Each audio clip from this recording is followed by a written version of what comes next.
ही लढाई वाडा विरुद्ध गावगाडा आहे, ही लढाई प्रस्थापित विरुद्ध विस्थापित यांची लढाई आहे। आणि म्हणून खऱ्या अर्थानं या मतदारसंघामध्ये पवार साहेब कुणाला बी देऊन देतील। काय काय म्हणते ती, साहेबांचं वय 84 आणि सभा आता 84 घेणार आहे। आता साहेबाला काय काम आहे? काय मसरं राखायची आहेत, काय पाणी पाजायचं, शोच धंदा करायचा।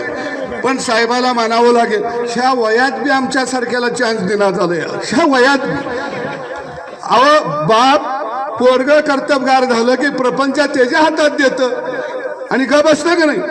पण हे म्हातार खडूस आहे, तिजोरीची किल्ली कमराला लावून हिंडतया। अजित दादा किल्लीकडे बघून बघून म्हातार झालं।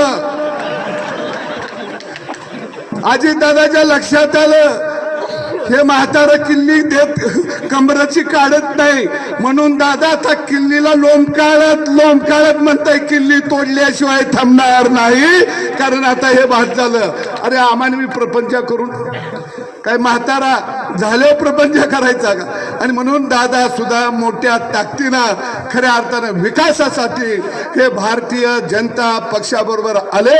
मी सांगोला आणि सगळ्या परिसरातला जनतेला आव्हान करू की आपण या देशाला नरेंद्र मोदीच्या रूपानं एक कणखर खऱ्या अर्थानं प्रधानमंत्री आपल्याला द्यायचा आहे।